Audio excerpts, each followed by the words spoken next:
If you've noticed more hair on your pillow, in your brush, or clogging your shower drain lately, your body might be trying to tell you something.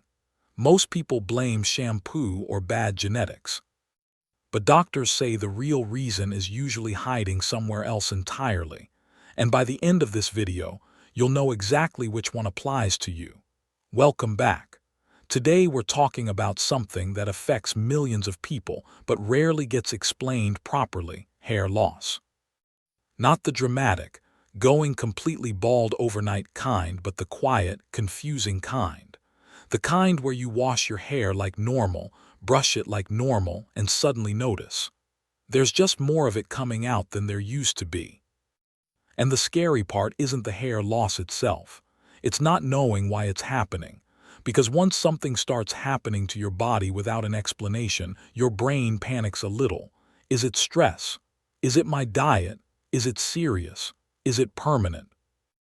This video exists to answer that calmly, the way a dermatologist would explain it to you in a real consultation, not in 5-second sound bites, but in a way that actually makes sense once you hear it.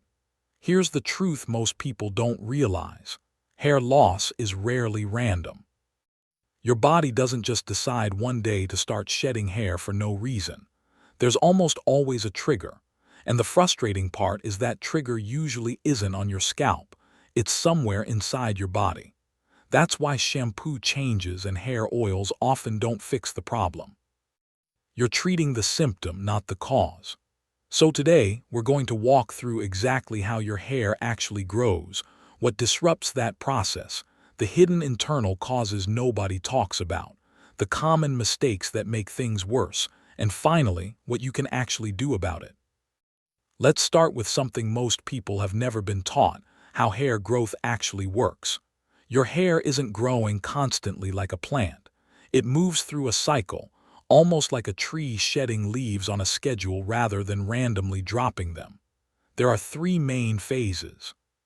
The first is called the growth phase, where your hair is actively growing from the root, and this phase can last anywhere from 2 to 7 years depending on your genetics. Most of the hair on your head right now, somewhere around 85 to 90% of it, is currently in this growth phase. The second phase is a short transition phase, lasting only a few weeks, where the hair follicle starts shrinking and growth slows down. And the third phase is the resting phase, where the hair stops growing completely, sits in the follicle for a while, and then eventually falls out to make room for new hair to begin the cycle again. Under normal, healthy conditions, this is a beautifully balanced system. You lose somewhere between 50 and 100 hairs a day just through this natural cycle, and you don't even notice it because new hair is constantly replacing what falls out. The problem starts when something disrupts the balance of this cycle, when too many hairs get pushed into that resting, shedding phase at once. And that's when you start noticing it. That's when it shows up in your brush, your shower drain, your pillow. So the real question isn't, why is my hair falling out? The real question is, what pushed my hair cycle out of balance? And that's where things get interesting, because the answer is almost never just about your hair. Let's go deeper, because this is the part most people never hear explained clearly. There are several hidden internal causes that disrupt this growth cycle, and most of them have nothing to do with your hair care routine at all. The first major one is hormonal imbalance. Your hair follicles are extremely sensitive to hormones, especially a hormone called DHT, which is a byproduct of testosterone. In people who are genetically sensitive to DHT, this hormone gradually shrinks hair follicles over time, which is what causes pattern hair loss in both men and women. But hormones go beyond just DHT. Your thyroid gland, which controls your metabolism, also has a huge influence on hair growth. If your thyroid is underactive or overactive, hair loss is often one of the very first visible signs, even before other symptoms show up on a blood test. Women dealing with hormonal conditions like PCOS often experience hair thinning for the exact same reason. Their hormone levels are quietly shifting the hair cycle without them realizing it. The second major hidden cause is nutritional deficiency.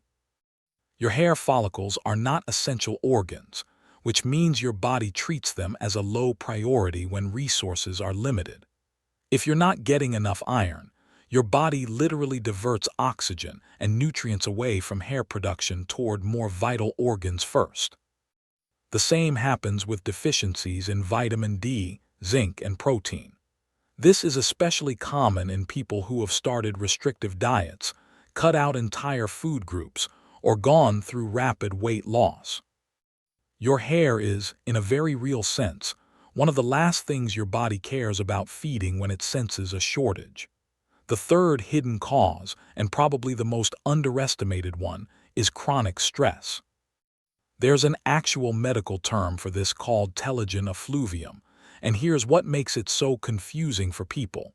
The hair loss doesn't happen during the stressful period. It happens 2 to 3 months later.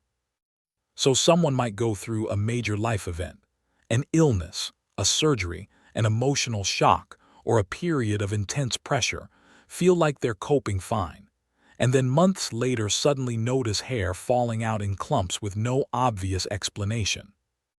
This delay is exactly why so many people can't connect the dots themselves. They're looking for a recent cause, when the real trigger happened months earlier. Now let's talk about the mistakes that make all of this worse, because there are some incredibly common habits that people don't realize are actively working against them.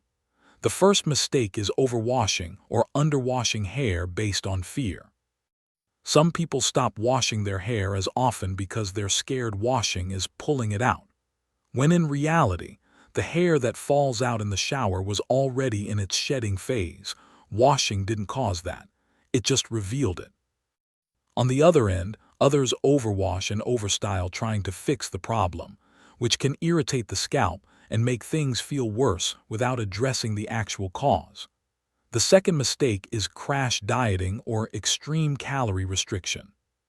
When people drop their calorie intake drastically for fast weight loss, their body interprets this as a stress event, similar to a famine response.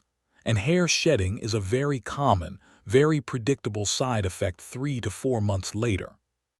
The third mistake is self-diagnosing and randomly trying supplements without understanding what's actually deficient. Someone hears that biotin helps hair, so they start taking it, despite the fact that biotin deficiency is actually quite rare. Meanwhile, if their real issue is iron or thyroid related, the biotin does almost nothing, and they conclude nothing works for me, when really, they were treating the wrong cause the entire time.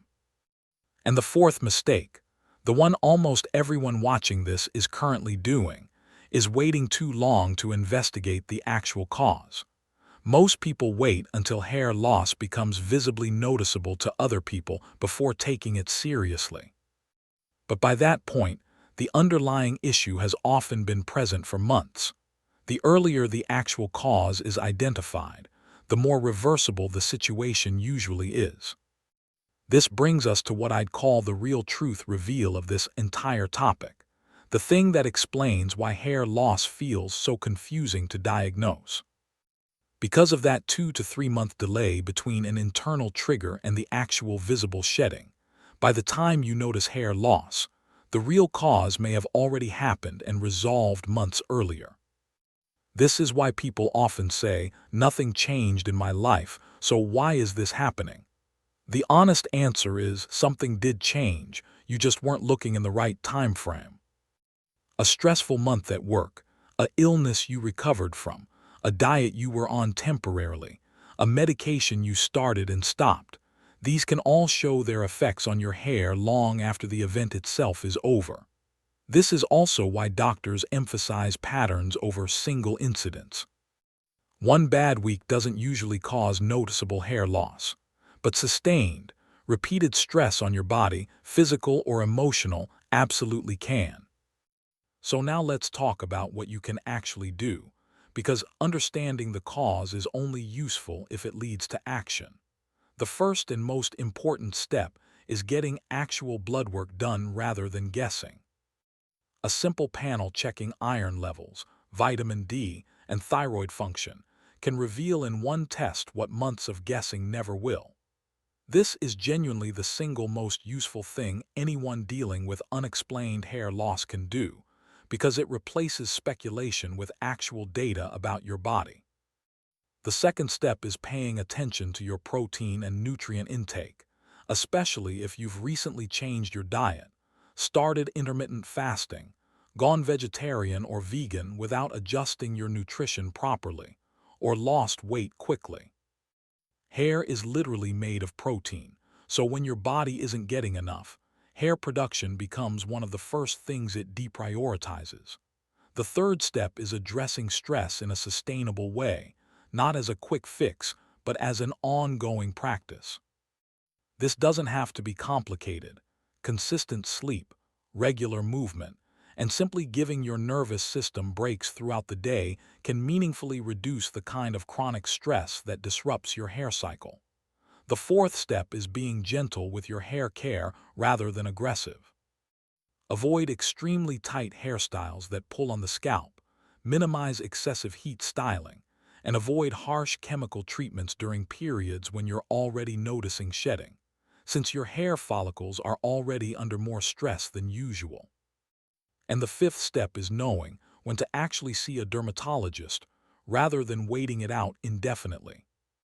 If hair loss continues for more than a few months, if you notice distinct bald patches rather than general thinning, or if it's accompanied by scalp pain, redness, or itching, these are signals that this isn't just typical shedding and deserves a professional evaluation rather than guesswork. Now, I want to be very clear about something because this next part matters. Hair loss itself, in most cases, is not dangerous. It's not a medical emergency, and for the vast majority of people, the underlying cause is reversible once identified. Whether that's a nutrient deficiency, a thyroid imbalance, or stress-related shedding. But here's the part worth taking seriously. Ignoring it isn't really about the hair. It's about ignoring what your hair is trying to tell you. Hair loss is often one of the earliest visible signals of an internal imbalance, sometimes appearing before other, more serious symptoms become obvious. So while the hair loss itself usually isn't the dangerous part, dismissing it and never investigating the root cause means you might be missing a signal your body is sending you early, when it would have been easiest to address. A few signs do deserve faster medical attention rather than a wait-and-see approach. Sudden patchy bald spots rather than gradual thinning, hair loss combined with unexplained fatigue or weight changes, or scalp symptoms like pain and inflammation. These don't mean panic. They mean it's worth getting checked rather than assuming it'll resolve on its own. So let's bring this all together. Your hair grows in a cycle, and that cycle can be disrupted by things happening inside your body long before you ever notice anything in the mirror. Hormonal shifts, nutritional gaps, and chronic stress are the three biggest hidden causes, and because of the delayed nature of hair shedding, the actual trigger often happened months before you noticed the result. Common mistakes like crash dieting, self-diagnosing with random supplements, and waiting too long to investigate only make the confusion worse. But the solution isn't complicated. It starts with actual blood work instead of guesswork, paying attention to nutrition and stress, treating your hair gently, and knowing when a pattern is serious enough to see a professional. At the end of the day, your hair isn't falling out randomly. Your body is communicating with you in its own quiet way, and the question is simply whether you're paying attention or waiting for a louder signal. The earlier you listen, the easier it usually is to address. If this video helped you understand your hair loss a little better, do me a favor and hit subscribe, because we break down confusing health topics like this every single week, explain the way they should have been explained to you the first time. And I'd genuinely like to know, out of everything we covered today, which of these causes do you think applies to you? Drop it in the comments because chances are someone else reading it is dealing with the exact same thing and just needed to hear it explained clearly. And if you're curious what's next, in our following video we're going to break down the everyday foods that might secretly be working against your hair without you ever realizing it. See you in the next one.